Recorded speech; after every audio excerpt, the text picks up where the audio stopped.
Ya, Waalaikumsalam. Lin, kamu ada uang nggak di saldo ATM atau e-money-mu? Ada. Kenapa? Aku mau belanja nih di Shopee kayaknya. Nah, ini harus pembayarannya itu cashless. Aku ada 10.000 nih, kamu bisa transferin aku kah? Oh, bisa. Bentar ya, transfer. Ini uangnya. Oke. Oh, udah Des. Oh iya, udah masuk. Tapi cepat banget ya. Kamu tahu nggak kenapa ini kok bisa cepat banget sih? Wah, kira-kira kenapa ya? Nah itu, mana itu ya? Halo semuanya, kenalin aku Desta Revil Rama dengan NIM 1024-1020 Program Studi Sistem Informasi Institut Teknologi Kalimantan. Pernah nggak sih kalian menggunakan aplikasi transfer uang kayak Brimo, BCA Mobile, BNI Wonder, Livin, atau e-money lainnya kayak Dana, atau Shopee Pay untuk bertransaksi seperti transfer? Di situ kelihatan mudah banget, kayak kita pencet transfer kayak udah langsung keisi tuh dananya gitu. Jadi kayak cuma satu tombol transfer itu ada beribu-ribu perangkat yang bekerja secara bersamaan. Pastinya penasaran gak sih kenapa kok bisa begitu? Aku juga penasaran. Nah, di sini saya akan menjelaskan kenapa bisa seperti itu, dan mari kita lihat ekosistem infrastruktur teknologi informasi. Let's go.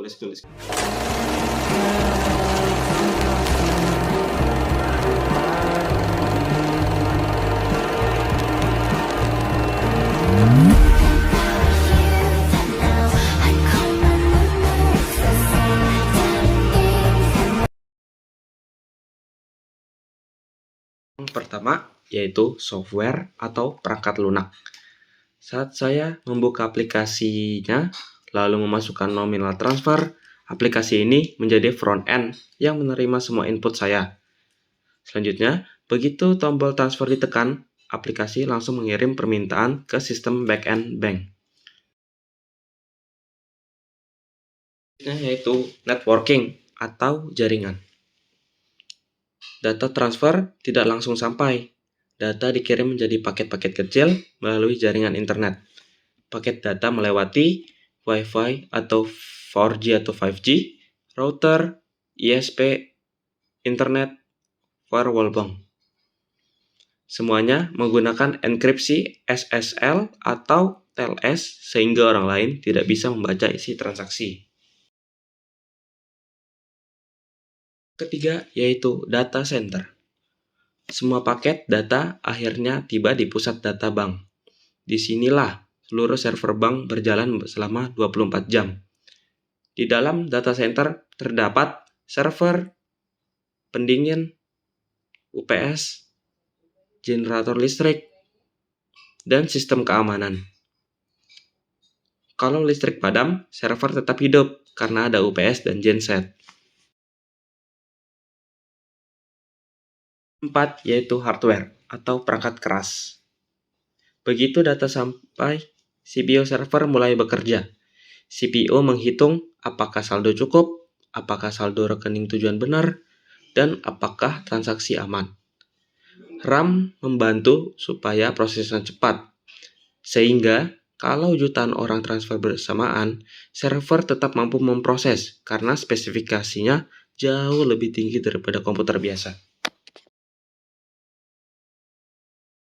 Yang kelima, storage.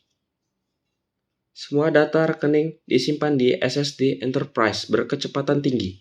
Saat transfer berhasil, saldo rekening A berkurang, saldo rekening B bertambah. Riwayat transaksi disimpan, dan backup otomatis juga dibuat supaya data tetap aman jika terjadi kerusakan. Dan yang terakhir atau keenam yaitu operating system atau OS atau sistem operasi.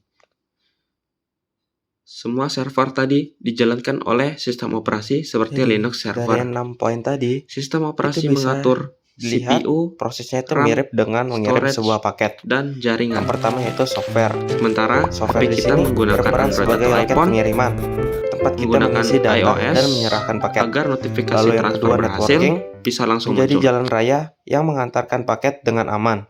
menggunakan enkripsi sehingga tidak bisa dibaca oleh pihak lain. Selanjutnya yaitu data center, yaitu kantor pusat ekspedisi, di mana tempat seluruh aktivitas pengiriman diproses selama 24 jam tanpa henti. Selanjutnya yaitu hardware, seperti CPU dan RAM, yang berperan sebagai petugas yang memeriksa dan memproses paket. Di sini untuk memastikan semuanya sesuai aturan dan tujuan. Selanjutnya yaitu storage, yang menjadi gudang arsip, di mana tempat seluruh data transaksi disimpan dengan aman serta dibuat cadangannya apabila terjadi gangguan. Dan yang terakhir yaitu operating system atau sistem operasi.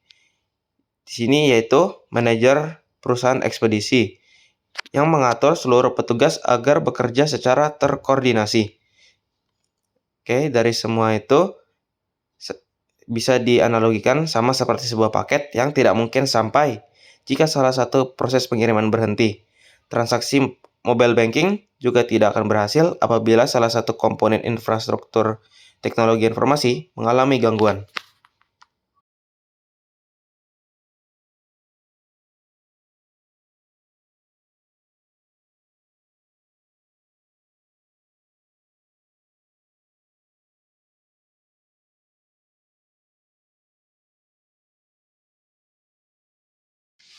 Oke, sekarang kita tahu bahwa transfer uang bukanlah hanya sekadar menekan tombol.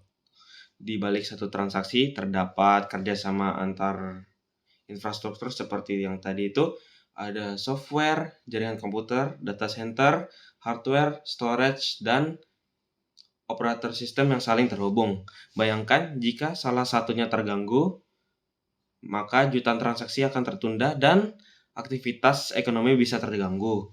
Karena itulah infrastruktur teknologi informasi menjadi fondasi utama layanan perbankan digital saat ini. Terima kasih telah menonton, sampai jumpa kembali.